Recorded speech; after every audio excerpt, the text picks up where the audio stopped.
Hello there, Vector Podcast. We are still in season 2. If you forgot, you can always go back and check season 1. We had some really, really awesome guests there. Today, I have a big pleasure to talk to Atita Arora, who is the Search Relevance Consultant with open source connections. And she has spent quite a bit of time in search field in NLP. I'm really curious to learn her journey and talk some of the topics that we usually talk on this podcast, like, search vector, vector search, and also, aspects of profession. Hey, Atita, how are you doing? Hi, pleasure to be here, Dimitri. And before we start, I think a huge shout out for you that this is a great thing that you're doing. And I'm feeling pretty excited to be here today. Yeah, thanks, Atita. You're very kind. And this is what also gives me energy, when people like you say that this makes sense to continue doing. And I really enjoy it myself because I learn so much.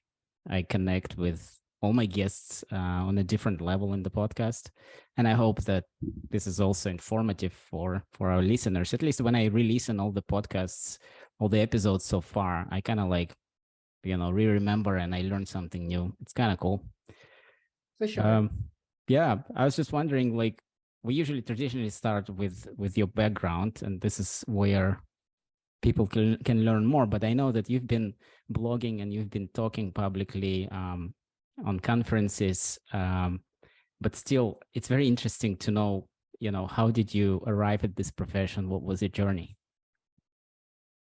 Yeah, I think that's actually an interesting question. And usually when I'm speaking at conferences, I do have this about me slide, which obviously I tend to just skip through because I feel like it's so repetitive now, having presented so many times.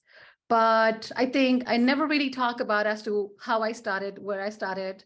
And I think it would be nice if it is documented somewhere to look at when I get old and I can tell my kids or my grandkids that this is what I did. So thanks to you for that. By the way, I'm also one of the regular subscribers of the Vector podcast. Absolutely love all your episodes. And obviously, whenever you publish, I'm like probably the first ones to check them out.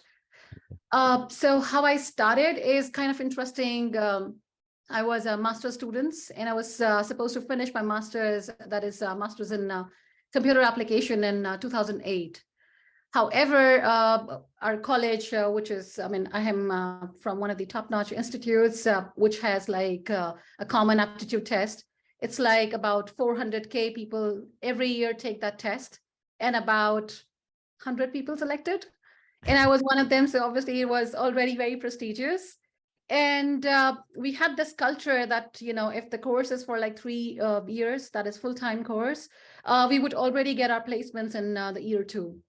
So the company that I got placement with was a very small company. And I think I have some sort of, radar that I'm always attracted to small companies because I feel like I get a lot of accountability, a lot of things to do apart from the stated role in my job offer, which is what I kind of like as well.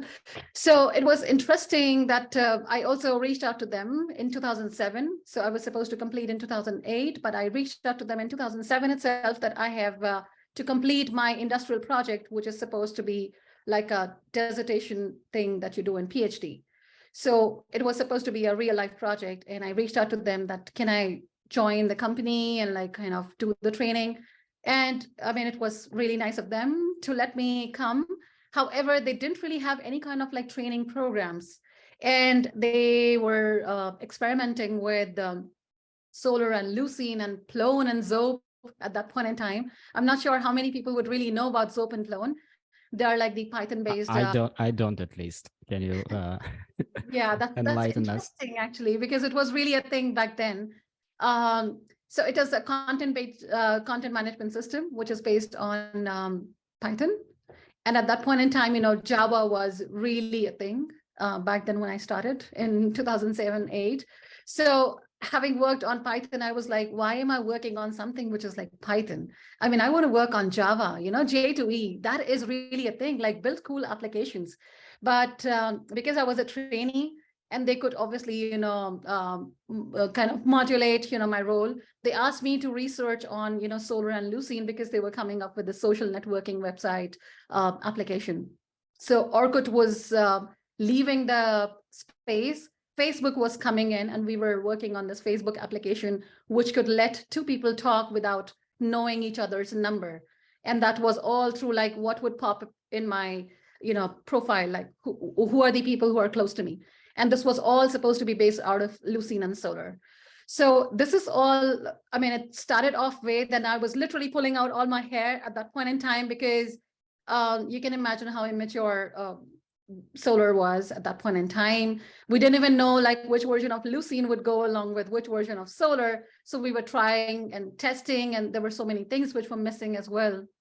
But I think I got pretty much, soaked up, even though at first I did not find all of that interesting because my friends were doing Java J2E and .NET.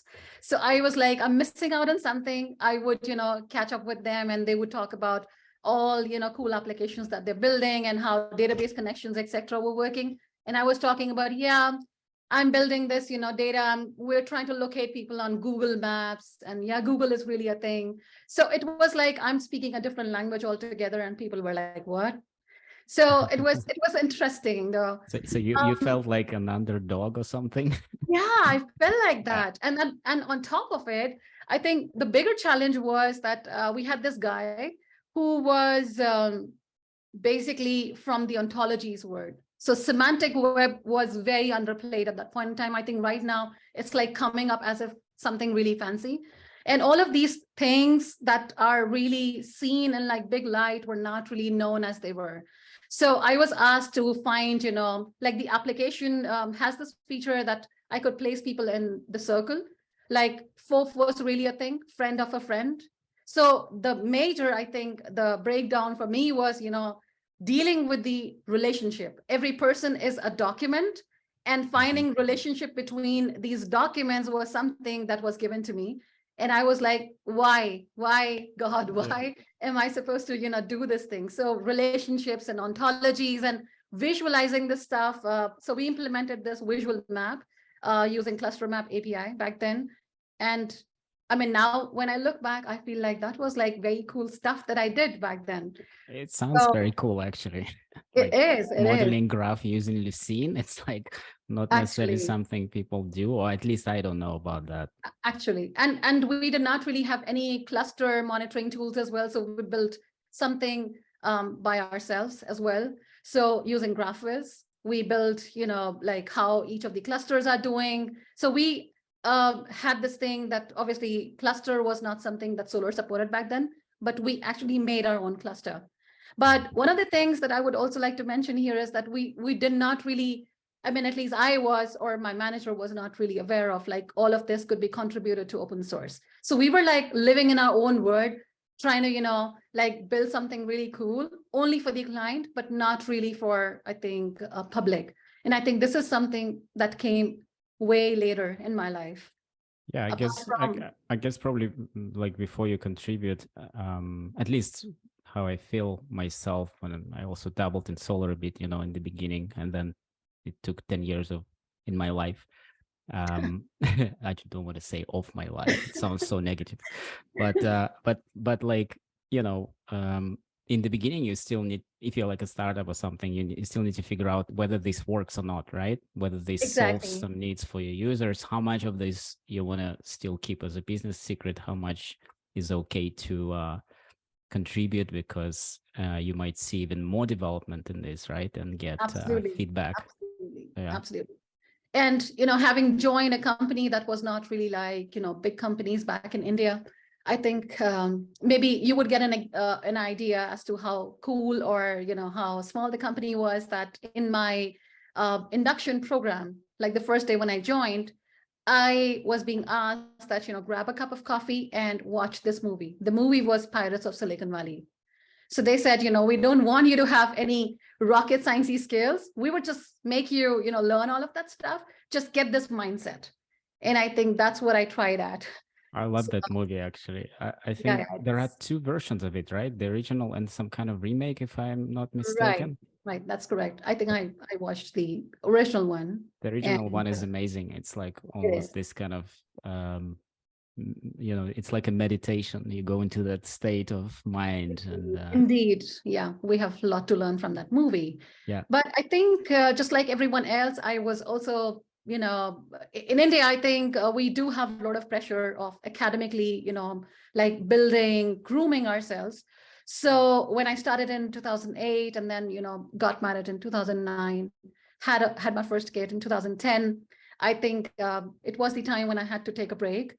But when I did a comeback in 2011, things were obviously had changed. And someone, told me that, it would be a good idea to have more of, like a hands-off kind of a role. And that made me think about, going for an MBA. And I pursued MBA in 2014. And I decided that I would leave development because it's too demanding and I cannot manage that with a child. And when I became a manager, I also took up a job as a manager. I did that for like 2.5 months, and I was like pretty bugged because, I mean, obviously, once a developer, always a developer, I think. I started always, I mean, I felt like a little bit, more triggered or more, joy in seeing how things really work and not really by having said that, this is what we need to do with an application. Like, this is the client requirement, this is the BRD, like a business requirement document, and then go implement it. So I think, which is why after 2.5 months, I just decided to come back to dev. That's where I belong. And Was there something in the first place that prompted you to take the manager role? Was it just the fact that you were going out of the maternity leave and you thought you will do better in management? Or was there something else going on? I think that's also interesting. I think there are two sides of this, answer. The first one was, people usually associate, and this is actually true, that, in a dev role back in India, because we have a lot of, outsourcing work, the clients are usually based out of US. We have long hours of working, and usually the client calls would happen in the evening because we have like 12 hours or 10 hours of difference. So by the time you're ending your day, you have your client calls and you have to stay back in office. And that's probably not like that for managers. They have a little more perks. And I think that's what someone suggested. And I think I tried to play along. Although, I mean, I don't regret doing MBA at all, because it just helped me understanding like what my manager is going through. I mean, how is he thinking? Like, how should I behave? So that just gave me also the context of the other side of the table. So I don't regret it. But but I like think in some sense, it sounds, if I capture it right, it sounds that maybe it wasn't the most natural move for you to take the manager role. Maybe it was just some circumstantial in a way, right? You thought it would be better, easier with your new responsibilities in the family, right? that With that the is child. correct.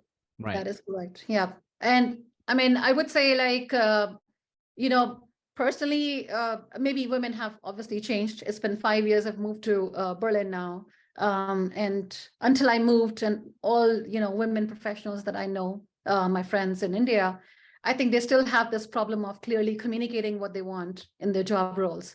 I mean, if you can do that, I think you are already an awesome woman. I was not one of them. It was always like something that, people would see me as less if I'm asking for, like, I need to be at home with my kid because he's too small, he may need me. But I always try to, keep things to myself and try to, change myself, try to leave what I was passionate about just to fit into that frame, like how women should be, how a mother should be, or how a wife should be. So that was something I learned very hard way. Yeah, and it's like something that and I'm sure we will touch this on this topic later in the podcast, but like it's something that is kind of implicit. And when we talk about men, maybe they don't feel that. And again, it depends on the culture where you come from. Mhm. In my culture, men are also like assigned this responsibilities that you should be the man who earns money, and hence all your decisions need to be based in order to maximize that probability that you will be that person. But maybe you don't want that path. Right. Maybe you still want to go and explore what is it that you like. And so Absolutely. it's interesting that how culture and society shape us in that direction until we just carry the momentum until we realize, hold on a second, am I going in the right direction? And that's what happened to you?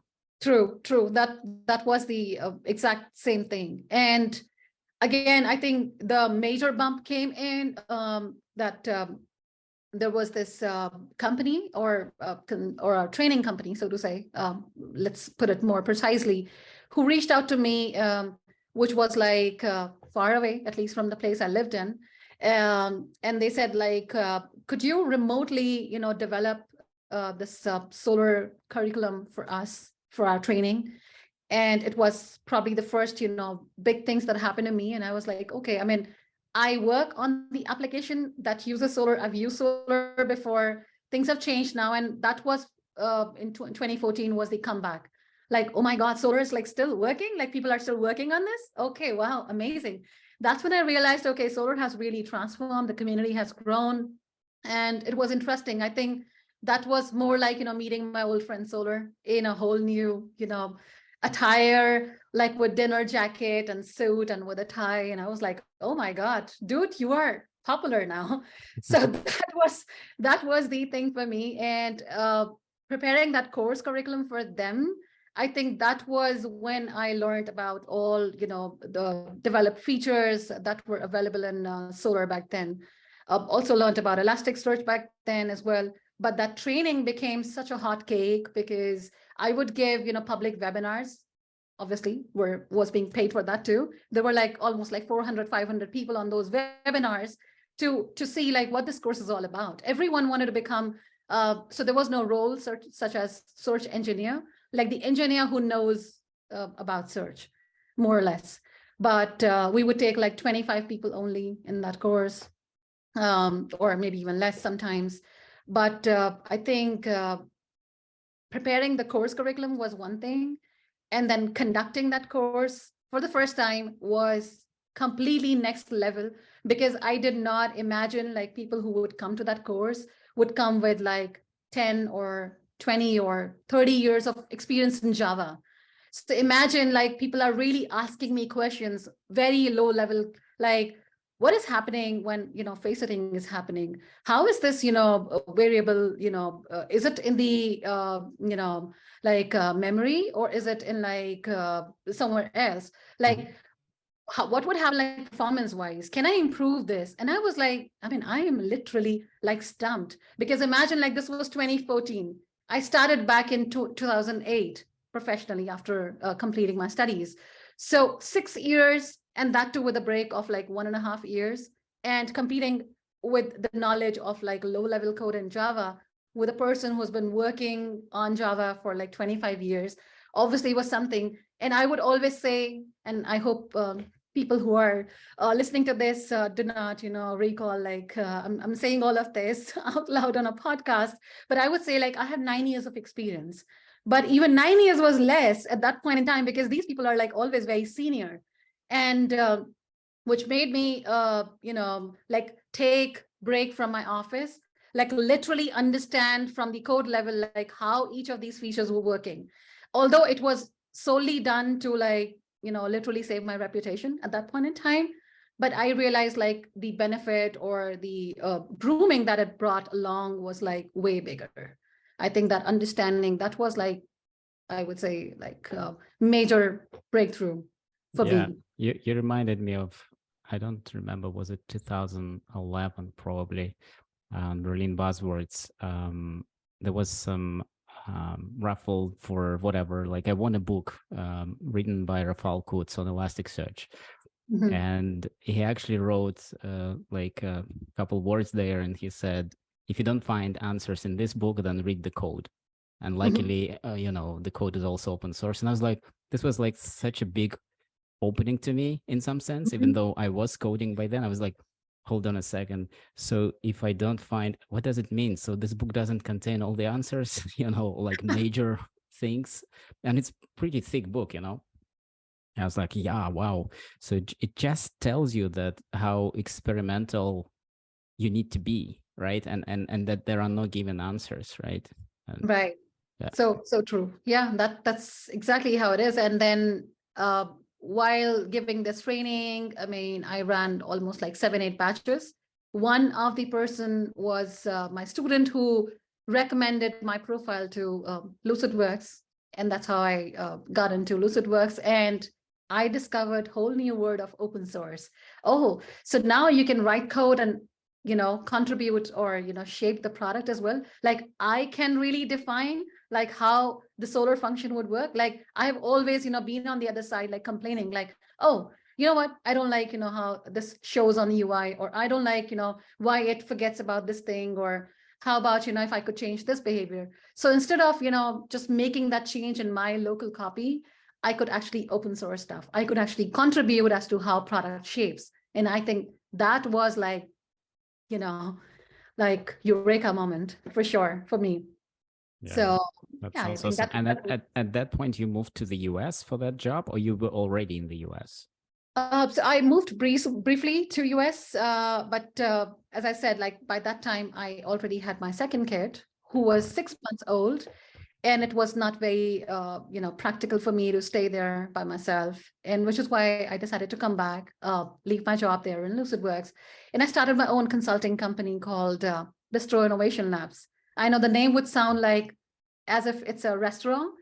And the reason, I mean, there are like a lot of things that people used to ask me, like, why is it called Bistro Innovation Lab? Like, you should have something like a sci-fi formula or like some math algo in the name. Why would you keep it like a bistro? And I was like, because I'm so passionate about cooking. I think I forgot to probably mention that during my intro. I got so excited. It's okay. But yeah, I think a food part is something that really, really, brings the best in me. I think if my stuff or whatever I'm doing is not really working, I think if you do not find me on my desk, you would find me in my kitchen. So that's mostly, where my word lies. So I'm dangling between my desk and my kitchen because I think I love it that way. Yeah. And that's what I call my company as well. But do you think there is some connection, actually? I think at some point I even like blogged really briefly about this as I was just learning how to cook, I guess. That there is some connection between how you write code from scratch and how you cook before you learned how to cook that particular dish, right? Like you can assemble from building blocks and like in that order. Right. I think that's an interesting point. I mean, it does function the same way. And it's obviously like the experimentation is something like you would experiment with different cuisines. Like usually I don't really do that. I don't change the basic nature of the food. I mean, if it is German food, it should be German food. I mean, I would not try to Indianize the food. But I think somewhere I do that. And that experimentation is something that I would also connect with, like creating something. And I think I never thought about it from that aspect, but yeah, I think good point, good correlation, so to say. Yeah, absolutely. And then what happened next? So you opened your Bistro Innovations Lab. True. And I think that landed me a job in Germany. And interestingly, I had never been to Germany before. And for me, I had been to London before, I had been to US before. So to me, or precisely so to say, I'm trying to wrap all the Indians, so to say, for us, every foreign country, we can speak in English. But I think the biggest trauma was like when I landed in Germany, in Berlin, and I realized that, English geht nicht. And I realized that, it would be very difficult. But I think I had a tough year in 2018 when I decided to move here for several reasons, because I was trying to make sure like my, family settles here well, at the same time trying to, have a little bit of a grip on the language as well, like my work at that point in time. But I decided to close the company afterwards. Sadly, you couldn't keep it? I could not. Yeah, there are some general norms, so doesn't work. Did you? But you did have clients on it, like you did. Oh yes, I had clients. I had 3 pretty major clients back then, and I think one thing that somebody commented about it yesterday as well, and they say that I come across subtle, in a very subtle, very very straightforward way. And this is something that people do not expect me to be, but I think that subtleness came very hard way to me, and I want to preserve it that way. So one thing that I try to set an example also for my kids is that I don't lie. I try to make things as clear as possible. So I tried communicating to my clients that, I would not be able to work because I have already my hands full. And I'm trying to settle in a new country, trying to manage my family, also helping, my husband who did not have a job back then. But I mean, if you can adjust with that, we can still keep working, but then I would not charge you for that because, I mean, anyway, I would be paying taxes for it. So I think eventually, I mean, it was like more like 1 or 2 calls a week, and then it transformed into 1 call a week, then 1 call in 2 weeks, and then 1 call a month. And then eventually I just lost all the clients. And I think that's when I decided to close it out. Yeah, yeah, that may happen, but still you had the the affinity towards search world, right, and development. I do have, and I am working as a Search Relevance Consultant now with Open Source Connections. I think one of the reasons that I decided to work with this company, I mean, they are very well-known search consulting companies in the space, and the mission statement that they want to empower the search teams of the world. That really, is something that really rings a bell, or I would say like it shines with what I want to do, basically. I mean, all of us have this, mindset that we all want to do something for money and something for what we really are passionate about. So I think that's really nice, like how I connect, because I feel like I resonate very closely with the motto of the company. I mean, I also want to, empower people and like share my knowledge as open source, or like, I mean, if I'm getting paid for it, even better. But yeah. And I think it is also different from how traditional consulting companies work. Like I have been with consulting company myself in starting off my career. And I feel like the companies who are taking the services of these consulting companies are more like, very closely tied.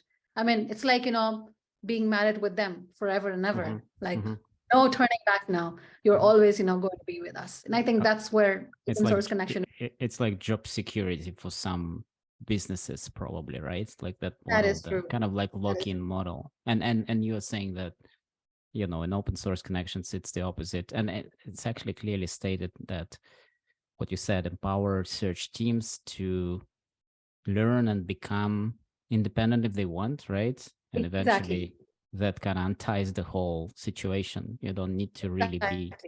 Exactly. And if you look at it, it's very natural. Like, we help teams to, fish their own fish.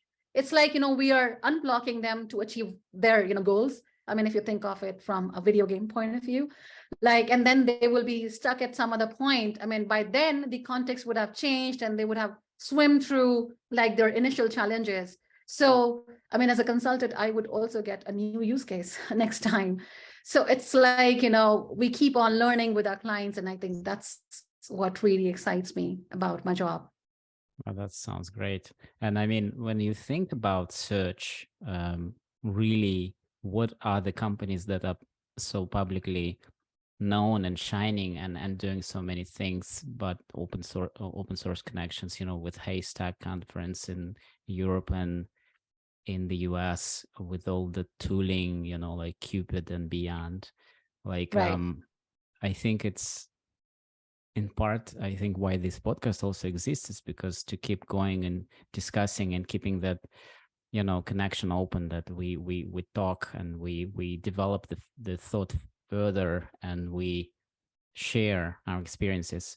Indeed. And I think in many ways that's what open source connections has been so successfully doing. And what is your role there in a little bit more detail? So about my role, I think things, and again, another thing is that I love about my job is that I have independence in terms of like what I choose to work on. So when I talk about an engagement, I mean, there have been cases when I've been strategist, also been an engineer. So I get, I would say, like enough time to, research about stuff. I get time to also be hands-on. I get time to, explore stuff and, develop good solutions. Also as a counsel to the company that we work with.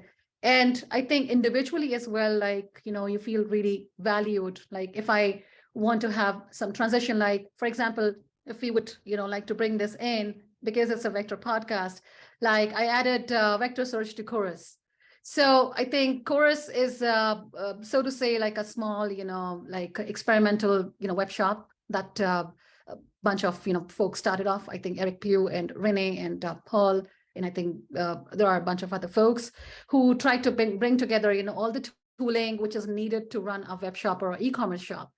And I think with all this buzz that I was, hearing at, whenever we meet, different clients, they were like, okay, what about vectors? Obviously, we're consultants. People look up to us, for advices. Like, is it something for me? Is it something that I can do? Is it something that, we should go for?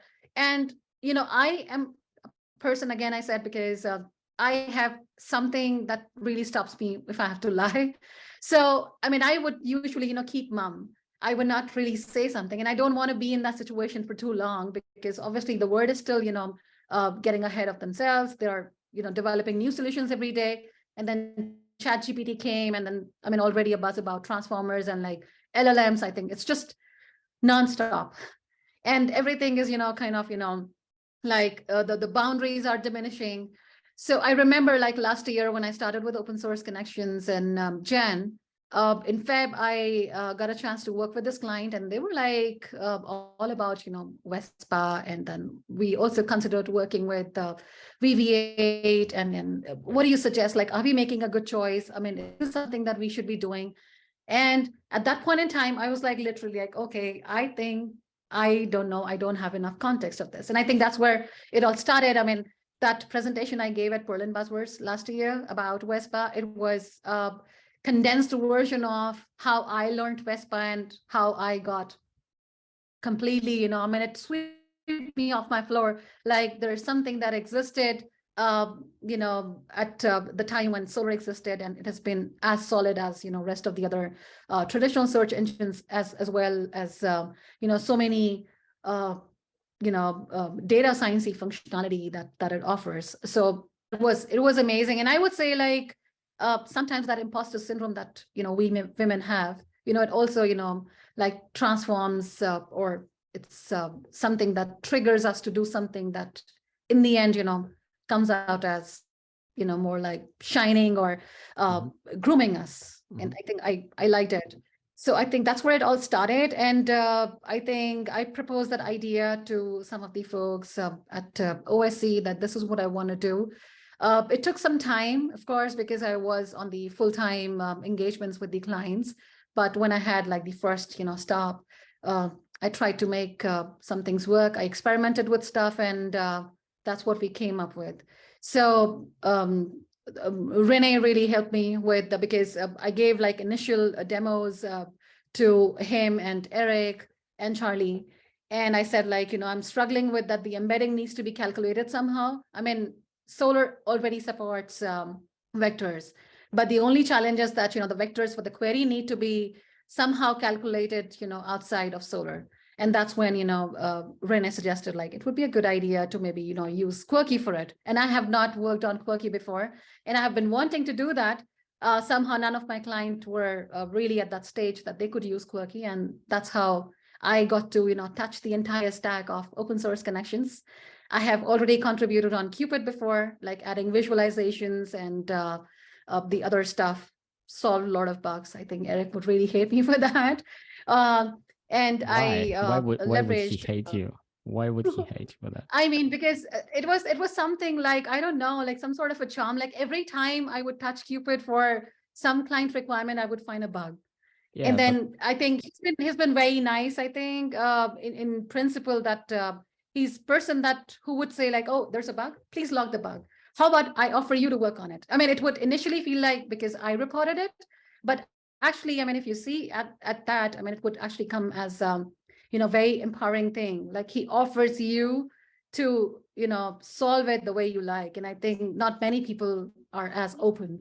Yeah, and if you turn it around, like for him to know all the context details is super hard because you encountered it in very specific context and you have all the input to reproduce it, right? So you are the expert of that bug.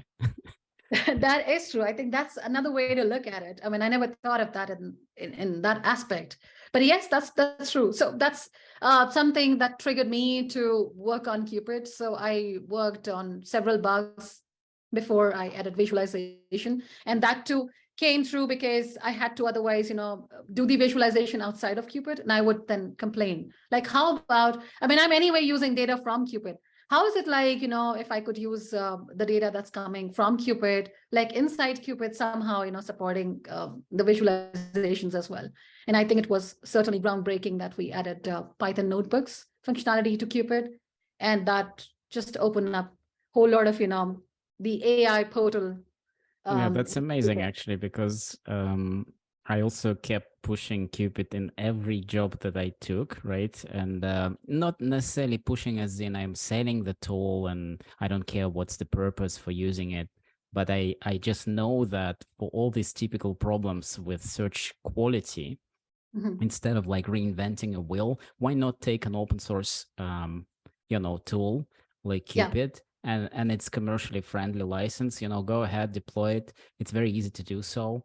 exactly. And then when I saw the notebooks, I was like, wow, this is so cool. I can just now Slack to my data scientist and say, hey, we've just Yeah. labeled all these queries. Can you do your magic right here in the notebook? And I can actually access it as well, potentially, or whatever. I mean, it's just like so much easier than to scratch your head and think, okay, now I need to download all this data, all these annotations, and then push them somewhere else. And then, yeah, I think it's amazing feature. Thanks for doing it. Oh, my pleasure. Yeah, so I think also during this course of discussion, we also discovered some documentation bugs, something that were not mentioned in Solr documentation. I contributed to that too. So I would say, like, in principle, I think we have a very supportive and encouraging culture in the company, which is what I really like. Uh, I think, I don't know, maybe if I could talk a little more about, this vector implementation. I mean, there have been several talks about it as well. I also presented at, Krakow, the Haystack on tour.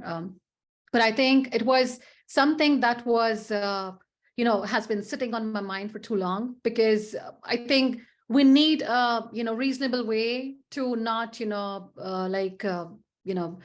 the question from the client.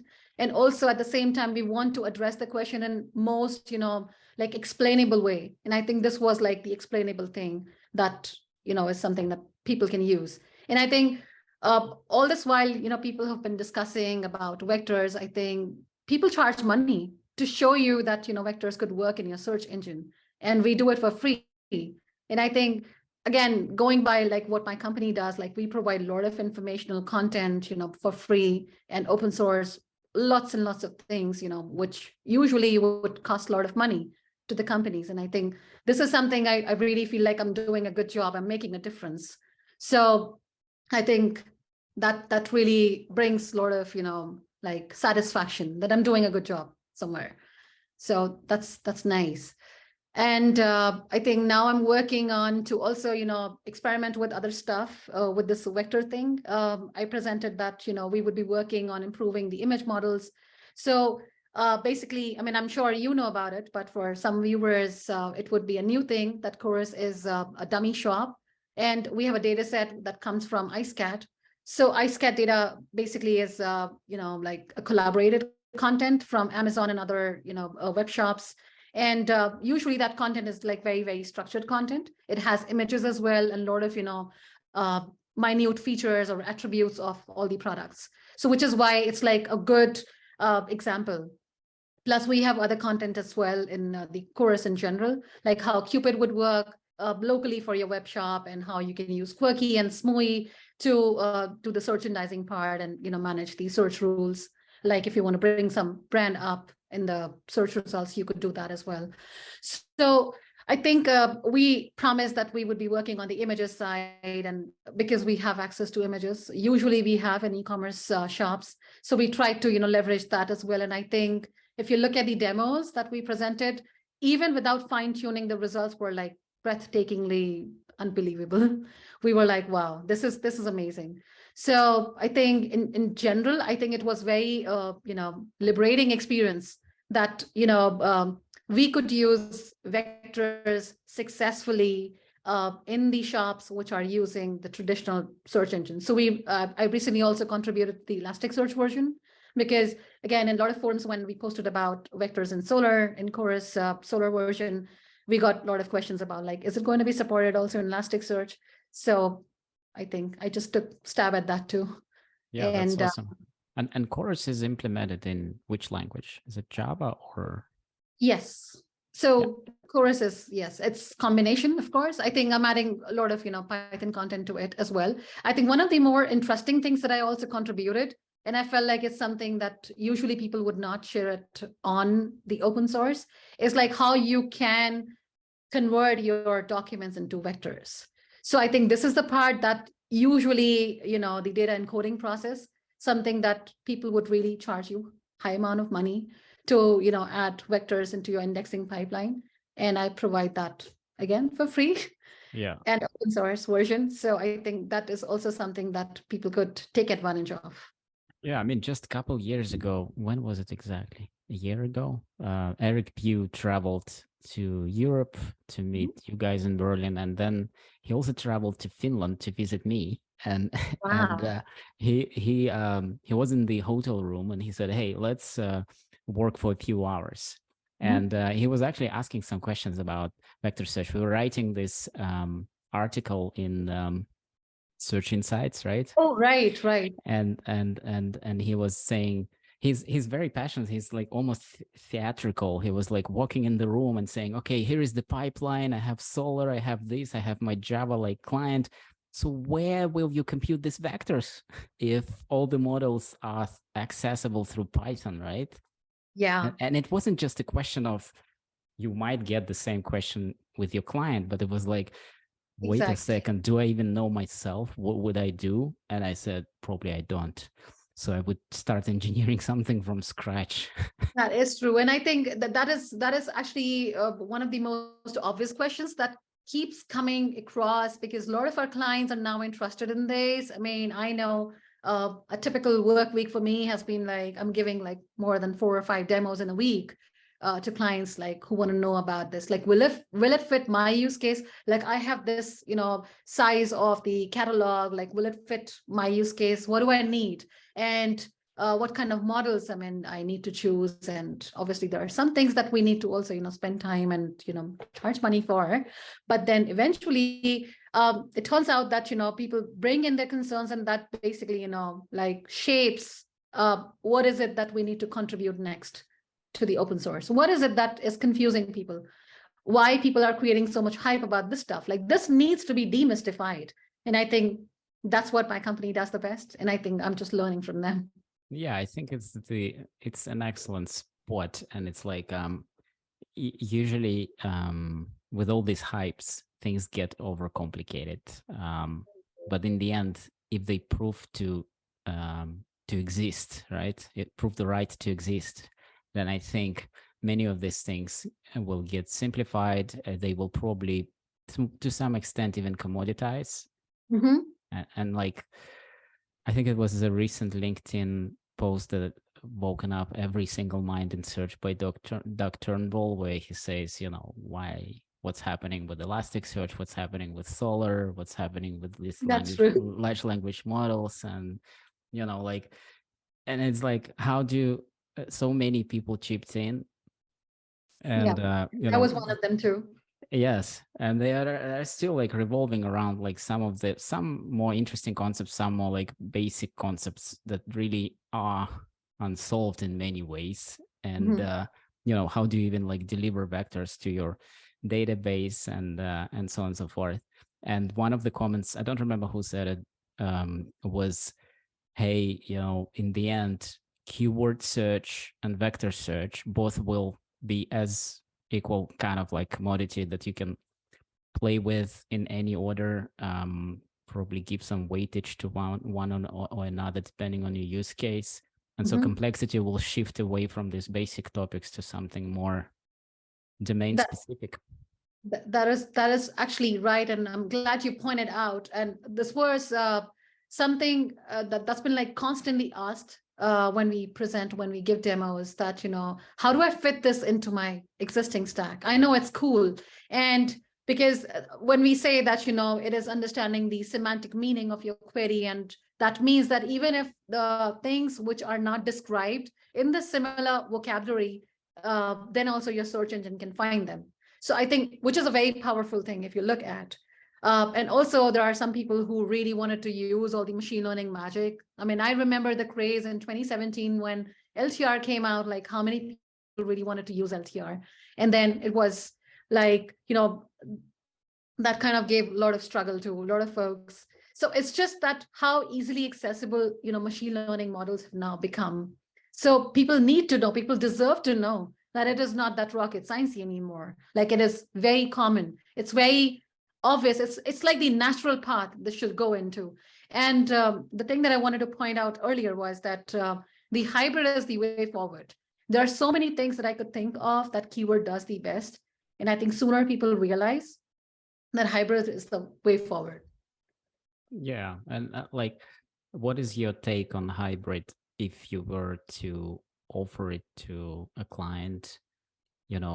I have heard from some of the clients in the past, okay, so if we have a vector database like VV8 or Pinecone or whatever, or Quadrant, and then we have the needs for the e-commerce application like facets, and we cannot do it in some of these databases. So what should we do? Does hybrid mean that we will run two databases, like one Elasticsearch, one vector database, or do you have a better answer to that? I think not really. I think that's also an interesting point if it's coming in the discussion here. I think sooner a lot of these, vector database and vector search engine companies are also realizing that they cannot lose what keyword search engines brought. They cannot just take it away. I think one of the other things that, the keyword-based search engines have brought is like, you have total control on what goes into the search engine. And I think this is something in the name of semantic understanding, you cannot just push your content into these search engines. So you still have to massage the content, you still have to treat it, you still have to have control on this data. And somehow, like if you say that, synonyms are not needed anymore because, vector search engines, would understand all of that. But what about stemming? What about, there are tons of other things that we do before putting data into the search engine. And I think that still stays relevant in a lot of different contexts, because this has, developed, this has grown over the period of time. You cannot just throw it all out. So I feel like there's a, mid kind of point that, we have to come, like, especially for the traditional search engines and the new search engines, which are emerging in the market, they have to come somewhere in between where we try to, bring best of both worlds. And I think that is going to be the way forward. Yeah, but I guess we are not kind of like there yet, right? I would say the change has already started. All right. In the presentations that we give, in the demonstrations that we provide to the customers, I think people ask us that, what is the smallest use case I could, try with this? So I think one of the suggestions that always, comes from my side is that, attack the cases that do not, perform well with your traditional search engine. So for example, like the long tail queries, I think this is where any traditional search engine struggles. This is probably the first thing. And instead of, running into a 0-hit screen, like it is better to, have a chain sort of, which should delegate your query to the vector search engine or vector part of the query. And this is something should be like a smallest, way to adopt the newest technologies and take leverage what they're trying to bring in. So maybe like from the product perspective and business perspective, reducing the search abandonment rate, right? Because exactly. that what actually takes a lot of money away from all these players, Absolutely. Search abandonment, you're just pissed off and you're like, you cannot find anything. So why should I even keep trying? The system does not even respond. Absolutely. Yeah. I mean, I have been in that situation before because I've also worked on a lot of product searches. And I would leverage something like, I would keep on doing the relaxation of the tokens in the query. So I would keep dropping the content that doesn't make sense. But then I would say it's not the easiest thing to do, Rather, it is easier to pass on this query, like the long query, to another system that is, dealing with semantic similarity. And once that has proven its worth, I think that's the time we bring it forward and we take it more like from the down to up approach. Yeah. So I think the message really to vector database companies is to think about what you can take from keyword search engines like Exactly. Solr Elasticsearch, OpenSearch, I guess, as well, right? Absolutely. And also message to the existing keyword-based search engine companies as well is that you're not old-fashioned, you're not like out of the market anywhere. Like you have proven your worth over the period of time and it is here to stay. It's just that how quickly you can adopt to the change. And I think that is happening. Yeah, yeah. That's very interesting. I think you are calming many people now. Like, oh my God, are we losing the wave of innovation because we cannot introduce vector database into the mix or whatever? But I think you can, right? Like with Solr, Alessandro Benedetti is doing a lot of work in implementing the vector search there, and then that is true. In Elasticsearch, of course, also Maria Sharipova and others have been Julie, yes. Julie Tsipsirani have been doing a lot of work there, right? But like, I do still feel like what Doug was saying in his post, the crux of it, that like it doesn't feel like this functionality is advertised well. I think it's that's also actually the point. Yes, and not even from the marketing perspective, but more like from the perspective of, hey, how do you get things done with this? Like all these basic questions answered. Yeah, I think that's actually a very good point. I think, and there's a very, I would say like a contrast you see here, because the companies which are bringing the vector search in a database or the search engine format, they're new, they're upcoming in the market. I think this is part of their marketing strategy that they have to talk about it, they have to advertise it. It's just that, the traditional search engine companies, or I would not say like Solr is not really a company, Elastic probably is, but then because they are already, like very popular, people are using it, they don't need that mass, publicity, so to say. But I think we need to talk about it that, okay, I think if that's a trend, like we do it too, but we don't talk about it that much as we should be doing.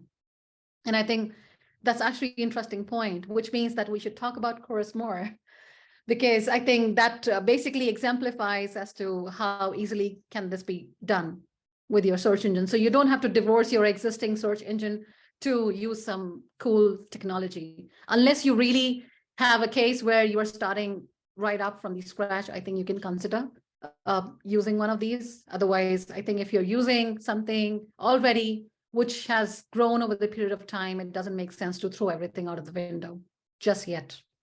Absolutely. And with your Lucene mindset, what have you seen in Vespa that looked attractive or yeah, I think I have been quite a Vespa fangirl, I would say, more for the reasons that the kind of content that Vespa team generates. I think, you would need, when you're talking about features, when you're talking about, search engine or, different kind of like what can be enabled with this feature, you all, think about like, okay, will it perform? Like how much of query response time am I looking at? What is the data set I'm looking at? And when you look at like the Vespa's content, I mean, you don't have to look any further. Like everything is summarized so well. I think there's one thing that I'm trying to adopt into my writing style, that I assess everything so well that I can say it out loud to the public, to the world, that this is how it performs. And I think the very knowledgeable folks, I mean, especially Joe, I think I have been super impressed with how he describes stuff. And I think some of the things have really like blown my mind out as well. Like, oh, this could be done in this way as well. I think that's one of the things. And while developing this presentation last year, I think I bugged him a lot, but he was always super responsive. Even his team, there were some, UI things that I found out like were not working as expected. And I think they're always, very modest and, acknowledging that, okay, this is something that we'll work on, and this is how it works. So they're always there somehow. Like, I don't know how big the team is. They're always, some familiar faces who are always responding to your messages, but it's nice. One of the other things that I would like to point out is also that, I mean, distinct, or I would say like a nice thing, is that updates is one thing that you would struggle with in a search engine. If you have big catalog and you're expecting, especially like in e-commerce, like updates come in. The company that I used to work for before, we used to have several updates and we used to club them up, kind of batching process, and we would process them just as like together, because we didn't really have resources to process them like one by one, or just as how they come. I think Vespa really does that. Like true updates, true atomic updates is something, true partial updates, sorry, is what they do. And I think this is something really, really cool. And I think that just takes away that need that you need to reindex everything. And sometimes, people complain that I have a really big catalog and it takes like 6 hours if I reindex everything.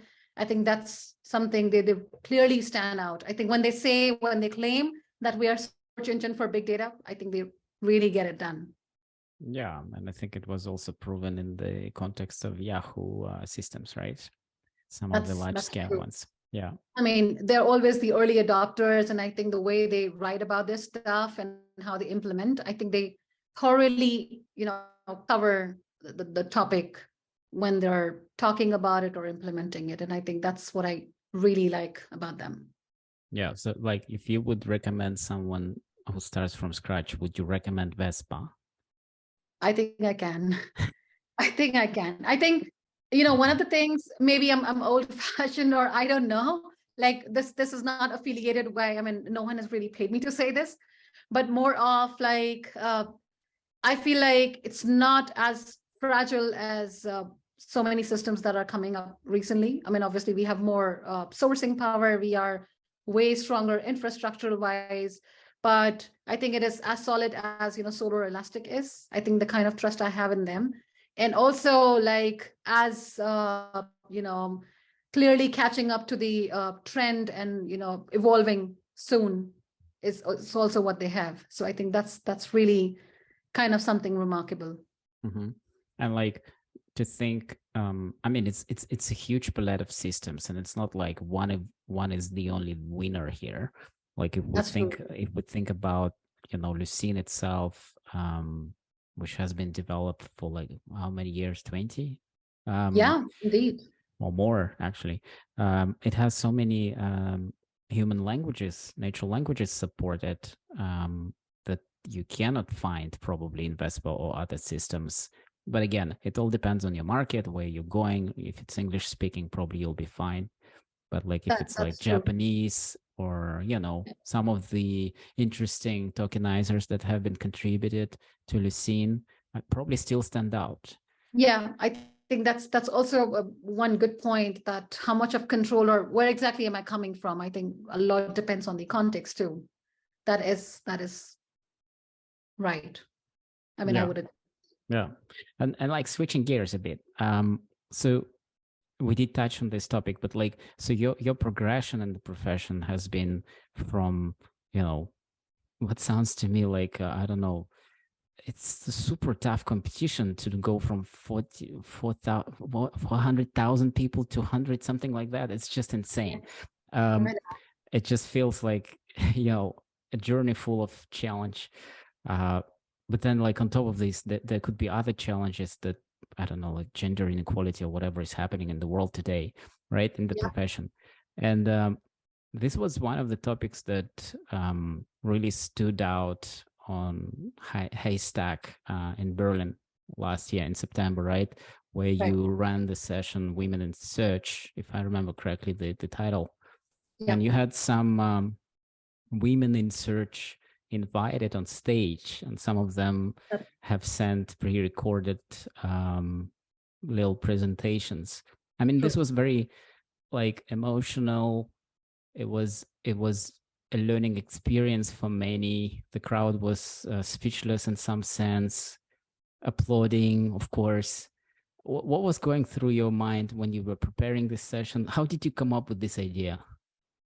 I think, I mean, I would also acknowledge, like, when people raised hands after the session, I was expecting, like, oh my God, what kind of questions? Like, people would start asking me, like, how did you come up with this? Like, how did you come to this figure and stuff? And they would ask me questions about what I presented. But it was absolutely so heartwarming to see that each one of the people who raised hands were to appreciate and tell me how they felt about the session and not really like putting me on the spot. And I think one of the other things that I wanted to achieve, because we've had the first session of Women in Search in Haystack, US last year. So Haystack is just around the corner while we're talking about this, or might have happened when we roll this out. Yeah, I think Audrey presented the first Women in Search session in the US, and it was a panel discussion as to what women really expect in the company, or what kind of qualities or what kind of features they stand out for women when they decide to join a company. And it was an hour-long conversation. I think there were different kind of feedback. Some people enjoyed it. Some people said like, oh my God, it was kind of like too much to sit in one place and listen to like 5 women talking. So I think the idea came from the point that I would not have like a panel discussion. It has to be something different, and it has to be something solid. It has to be something that people can relate to, and it has to be something that is contributed by several women. So I cannot bring everyone up on the stage, of course, but I wanted to make sure like I have as many women as possible somehow to talk about themselves, because each time I speak to, fellow women in the search crowd, I feel like they very much, underplay what contributions they make. And I think this is something I keep telling, people that I meet, that, what you're doing is amazing. It's just that if the other person failing to see what you've done, it's not that you've not done anything less. And I think this is basically the message that I wanted to kind of spread across, that if you're not seen enough, I mean, maybe we just need to gather, like we as women, and we would be there to support each other. We would be there to kind of advocate for each other. We would be there to mentor and collaborate with each other. If and I also said this in the session, that one thing that always like surprised me is that men form group to kind of groom themselves, to develop themselves. Women just don't do that. I don't know why. Women are often like in their heads they're still competing with each other, because it's like, okay, only one could be Miss Universe, only one of you can be succeeded. There's always like one best thing, and that basically triggers this competitive nature in us. And I think that needs to really go away. Like, and people do it. People make us compete. And I think this is something that somehow, I'm trying to, like spread across, that there is no point competing. Let us, use each other's, strength to become, one solid strength, so that, we can really like become a better version of ourselves. So we're not competing with each other. We are, we have to act as one. So that's, I hope that message kind of spreads across. And I hate when companies says like, we have rolled out this position and we're expecting like 33% applications from women. Like, we never do that for men. Like, we never say out the numbers that, like these much of our, applications came from men. Like, why we have to always, explicitly talk about this number? Like, we have reservations. We don't need reservations. We need to be equally considered. And I think there have been like several sessions. And I think when you talked about the preparation, I think I literally soaked into that moment, became one of like the activist myself. I was attending so many different kind of webinars and like the in-person sessions. I don't know how many tons of like groups that I joined afterwards to listen to like what people really talk about. And I think this is like very specific or critical to me, because I want to make sure like I deliver my 100% when I'm doing something, even though if it is non-technical. So although I was like very skeptical about like if I should do something non-technical, because I think in my head I was still replaying that I don't want to be typecasted as like, oh, maybe she's not that technical, that's why she's talking about non-tech stuff. So it was kind of like I was confused, like if I should do that. I mean, I don't want to be typecasted, but in the end, I was very happy, very surprised, happy surprised that people took it well. People took it the way I expected them to take it. And a lot of women reach out to me as well. A lot of companies reach out to me as well. And it's surprising that how many people want to collaborate, and they tag me on several LinkedIn posts as well when people make big claims, and that gives me an opportunity to speak to different companies as to what are they doing and what is it that they want to do. And sometimes people expect that I would be coaching, like how can they add diversity, how they can bring in more women in the team, and I'm like, okay, I can help you with your search application. Not, maybe this is not probably what I master, but it's nice, I think, how many people kind of want to be involved with this venture. There's this company that I recently spoke to. I would not name them. I would present them maybe in Haystack EU, who have got so convinced, and even the CEO of the company got so convinced that they introduced like supporting women and having women in presence in their company as like one of the pillars of the company. Like, this is what we are defending. This is what we are going to be talking about. So, which was very heartwarming. People sent me messages like, oh, after your session, we added like 2 or 3 women to our team. I think in next 6 months time, we would let you know how this goes. So it's very warming to know, like, people are trusting me. People are, like reacting to it very positively. People are not, typecasting me. And that's, I mean, it feels, like I feel accountable for rest of the women as well. So I feel like if, I mean, I can somehow, bring more women together, like the problem that they have, they do not have means to network, even though we are in so much of advanced world, like some way we could mentor women. I think if you remember, like the women that came up on the stage, they were not speaking up that nicely as well. I mean, they were not groomed in the manner that, some of them were really shaking. And some of these women, wanted to, they were feeling more comfortable to speak like in a recorded video in the closed room. And I think that's where it was coming from. Some of them were obviously coming from another place altogether, last minute additions as well. So obviously they could not manage to travel. But most of them had this fear that they were like, we would introduce ourselves in one line. And I was like, yeah, I mean, 1 line, 2 line, 3 line, just come up on the stage. Like, let's just, feel that, light of the stage, like how does it really feels like? So, and if you were there in the session as well, like none of the contributions they mentioned were less in any way. It's just that we don't realize that how big our contribution is. I mean, I was blown, literally. Like, I think I even made the comment there. I don't remember the name of the lady, but she was saying, hey, I was just like a student, and then I found an internship in one company, and I started contributing to Solr, and my code was accepted. And, yeah.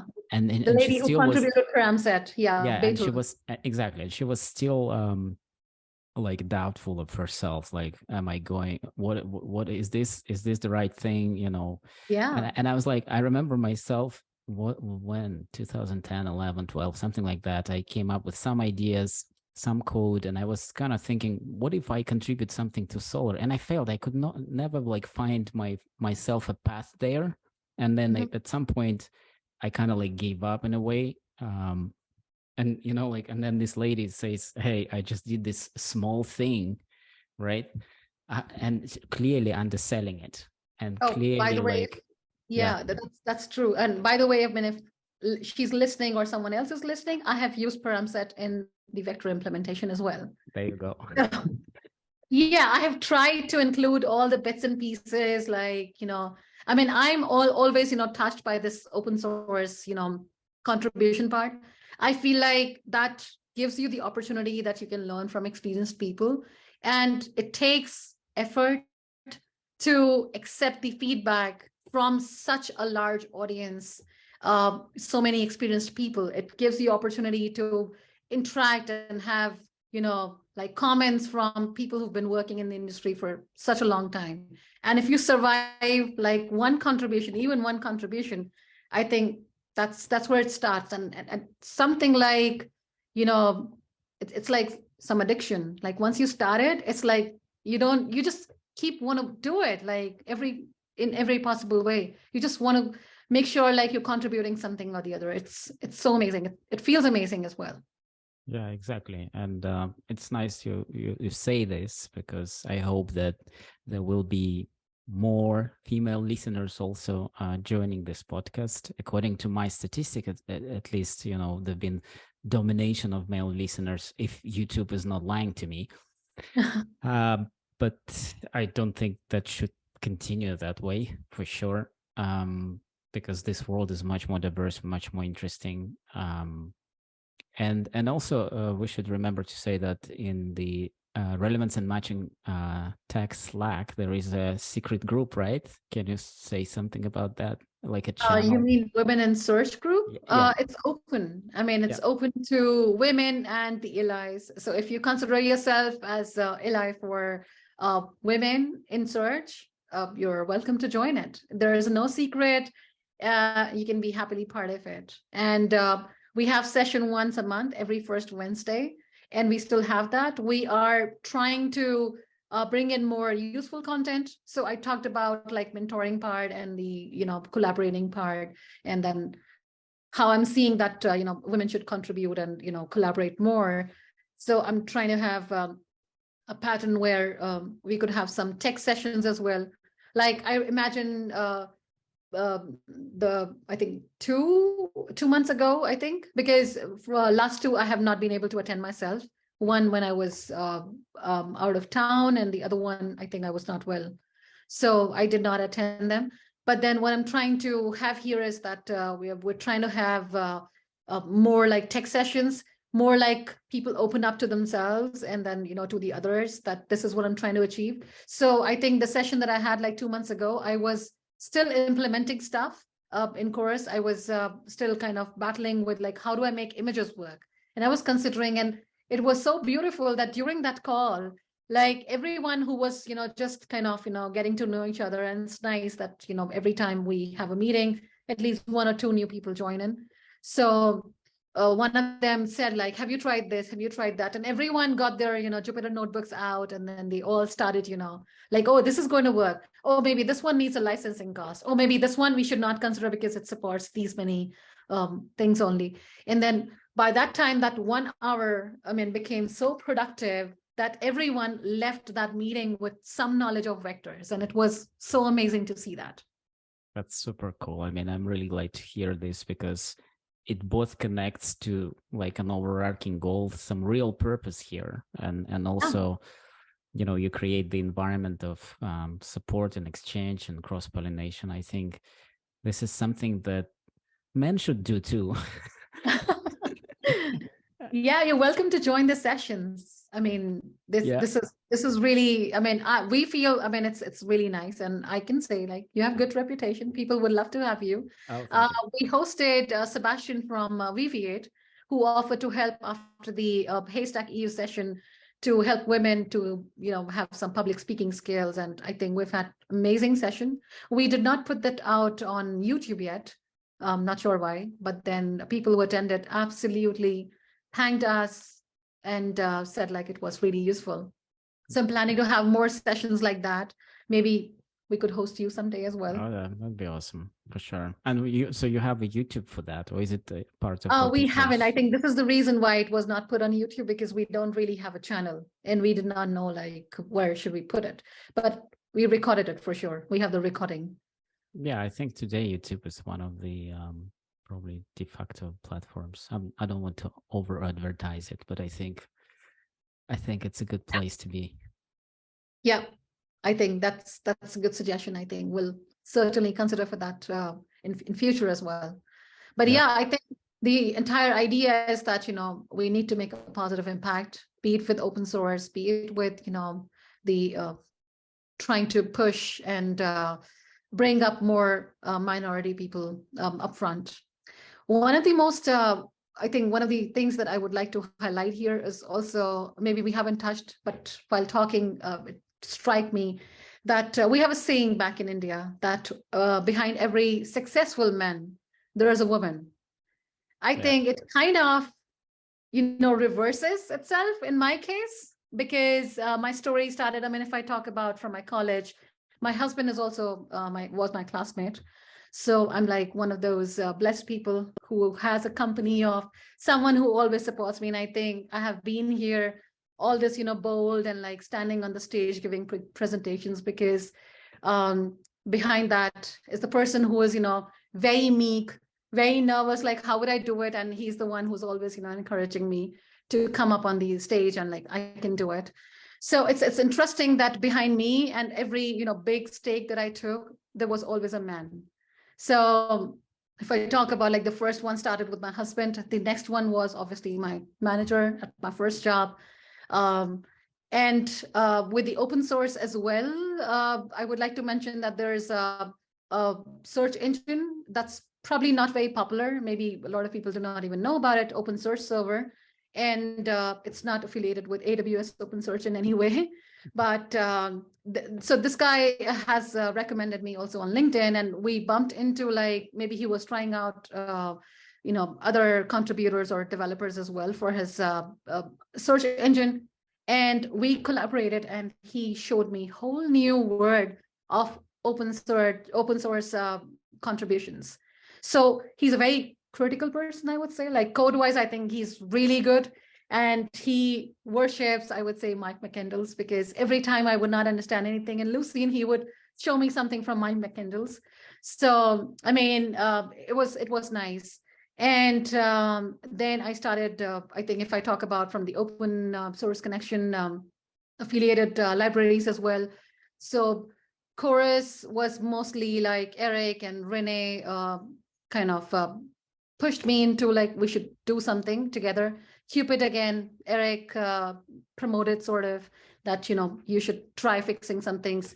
Also with Solr, it was Eric. And with OpenNLP, it was one of my colleagues at Open Source Connections, who's not with Open Source Connections anymore. So Jeff, who is chair of the OpenNLP library. So I think there was this discussion we had because we were trying to work on a use case together. And he suggested like we could do this with OpenNLP. And I was using an OpenNLP before as well, like in 2017. And somehow never really thought of like I would contribute, but I pointed out to him that, there's something that could be done in this direction. And he said like, why don't you do it? And I was like, me? Like, no way. And he was like, no, you can do it. I mean, if you understand this, I mean, certainly. And I think, as I said before, like it's an addiction. Once you start it, you just don't want to stop. And I think that's how I started. I mean, I started using it more and more, contributing more, and obviously. And you became the committer as well, right? I became the committer, yes. Of OpenNLP, right? Yes, yeah. Congratulations. Yeah. That's really great. Yeah, it's nice, actually nice. And the kind of people who review your code and like you get to know like, oh, this could be done this way as well. I mean, I can say that it's a very rounded development opportunity that I got with open source contributions. So that's something I can highly recommend anyone. I think one of the things that has really helped me in principle is like starting with the documentation or maybe the test cases. I think that's very classic advice that you would get from anyone who's been working and contributing, but that's really the right way to go about it. I think documentation really helps because you cannot just write anything like that. You have to try things out yourself before writing about them. And I think that just gives you enough context to pick up some tickets and like start solving them. I am actually mentoring some of the people like outside my job to contribute on open source. And just so you know, these are the people who have been in the industry for like 20-25 years. So I mean, there are people who come with a lot of hesitation that, I mean, is it even something that I should do? But it's nice. I mean, the kind of questions they bring in and the kind of discussions we have, it's amazing. So, yeah. I mean, for sure, like what you said makes so much sense. Like you read the docs, you will and you will test it out probably as part of your job or of your research project or whatever, or your curiosity, right? Yeah. And something will definitely not be right. I mean, whatever is said in the doc is no longer true or it doesn't apply for your use case. But how did you said, this imposter syndrome and like just general fear, or like you didn't have experience with it. How did you kind of leap from what you just encountered that doesn't work to actually going and contributing it? I think that that is something, I mean, I think the first time it took kind of the bigger leap of faith than rest of the other times. I think once it works, that's what I'm saying. Like the first time is always going to be the hardest. I think you would always, and uh, I think not being able to contribute on Solr for almost like 6 years. I have been away from Solr, and I can say like a lot of things I already implemented when they came out in Solr 4.10. I think that's what I started working on in 2012 or 14. And it was kind of this grudge that really like made me feel and took me on a guilt trip that I could have done that, just that I did not have a knowledge of. So which is why, I mean, I'm saying that if you think about that you could do it, I mean, just think about the worst thing. Worst is that somebody would reject and ask you to rework on it. But from your side, you would have the satisfaction that I thought this could be done this way, and I tried to, do it this way. And I think that's how I am living now. I mean, if I have something on my mind, sitting on my mind that this is how it should be done, I just execute it because that is what is in my control. Like I can execute it.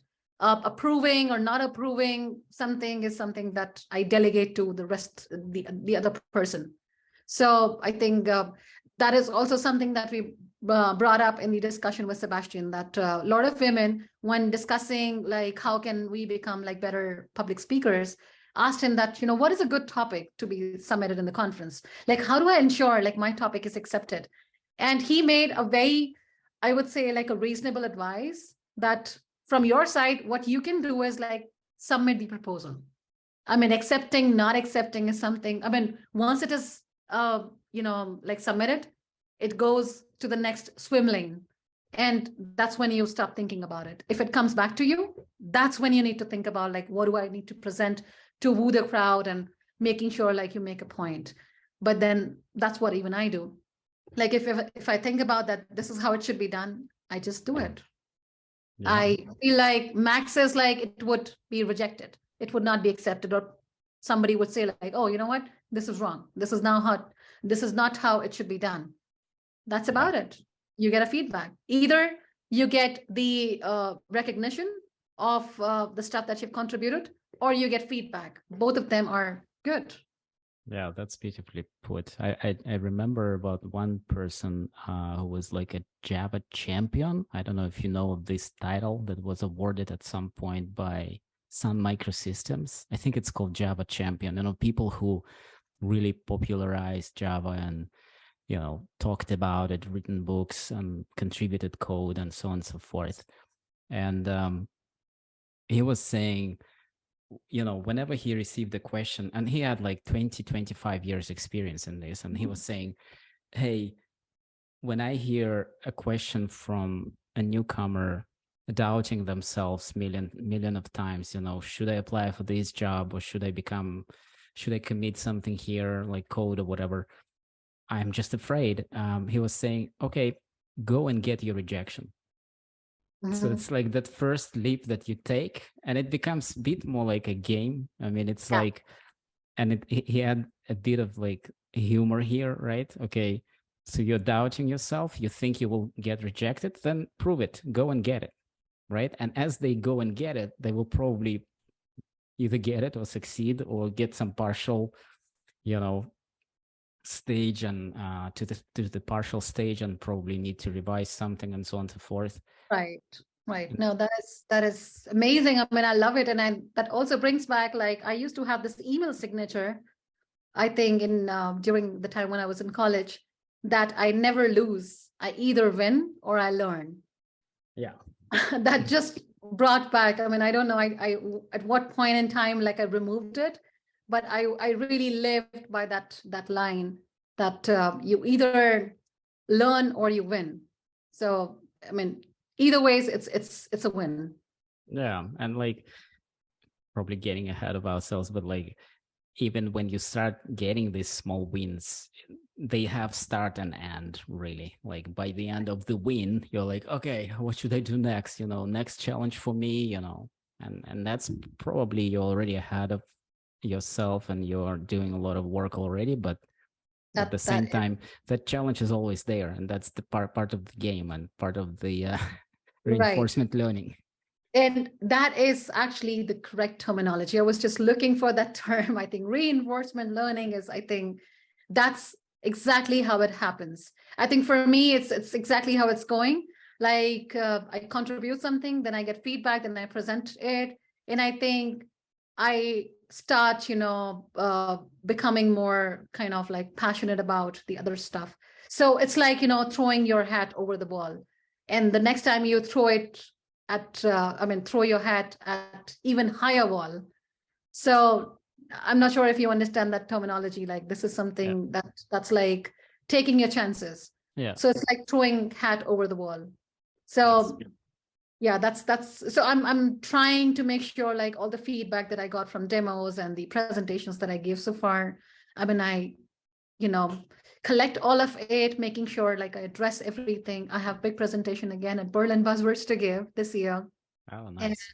Awesome. yeah, I think it's kind of like something, if I look back, like the first time when I spoke at Berlin Buzzword, and I think year 2020, then that's when the conference was like online.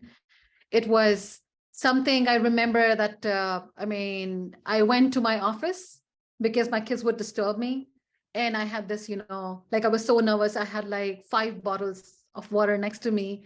And then I did not drink anything because I felt like I would have to leave the seat for the toilet break if I drink that much water. So I was so confused, like I'm thirsty because I'm talking so much, but then I would not drink them because I would have to, go away because I was hosting the lightning talk session, which went on for like a little longer than a usual talk session. So it was like from that point in time until now, I think, yes, it's been quite a journey. Yeah, amazing. I mean, this really like coming to this logical question that I usually ask, like the question of why. And um, like you shared a lot today, about women in search, your own journey, public speaking, and there is always something new coming up, new projects, new blog as a result of that project, maybe Mhm. new struggle and new learning and so on. But is there something that keeps you in this profession beyond these challenges, beyond solutions, or is it just that? I think it's mostly, I don't know, it's something so engaging, and the joy that I get in solving things, I think that just keeps me going on and on. And I think it's also like a commitment that I have to myself, that learning things and experimenting with stuff that really brings the best out of me. So, I have this somehow ambition. I want to be, like I want to know everything, and maybe language analysis. That, so much, has like a passion that I have for these, that I want to be like a PhD someday in that. And which is why I want to know everything, and somehow like just aiming for that goal. I know I'm like maybe old for doing PhD, but yeah, that's the goal I keep for myself. Like if um I think a short story before we end is that people ask me like, what does your name means? And I think if you've not noticed, like my name is a palindrome, my first name and my last name. So Yeah, it's amazing. Titaarora, and if you reverse it, it stays the same. Also, people ask me like, what does it mean? So my name is actually a machine learning model. So I learn from the past. That's what my name means. And I want to just, prove my name, that if my parents, thought of something before naming me Atita, um, they get what they expected from me. And that's all about it. Oh, very beautiful answer. Really, it's like living to your true self. Yes. Amazing. Is there something you want to announce? So you already said that you're going to present at Berlin Buzzwords. Is there something else you want to share with the audience that they should know about? Maybe course or something that they should, you know, get Yeah, their I hands think dirty with. Oh yeah, for sure. I think so. The Elasticsearch version of Chorus is also out now. I mean, happy to take more questions. If you have anything, reach out to me on Slack, of course. Other than that, there were certain things that I wanted to rework. So we wanted to work on our image models. So that's now been fixed already. So happy to give that try as well. Along with that, we're soon going to be sharing some more information about fine-tuning the models. We're already working with Gina AI on that. So hopefully we can come up with a blog post or something that demystifies that part as well. Other than that, I have some plans also for Haystack EU. I'm working on some case studies with the companies. I mean, if somebody who's listening to this podcast thinks that they could be one of the candidates who wants to be involved with this case study, we would talk about how involvement of women change things at your workplace. Feel free to connect with me on Relevance Slack or whichever way you think is the best. LinkedIn. Yeah. Yeah, I think And Twitter, that's maybe. oh yeah, Twitter for sure. Absolutely. Thanks for adding that in. Fantastic. I really, really enjoyed this conversation, Atita. I learned something today, and I think that our listeners did as well. Keep improving your model. Keep generating Absolutely. more of the paths so you can further your model. And I hope to meet you as well at Haystack or some other meetup, maybe online. And yeah, I mean, it was really pleasure to talk to you today. Yeah, same here. It was amazing. And I mean, it was obviously like a different level, like being a subscriber and being on the show. So that was the kind of moment I had with myself today. Thank you for this opportunity. Thanks so And much. I wish you also the best for the forthcoming podcasts. Yep. Thank you so much. Thank you, Atita. Yeah, Bye bye. bye.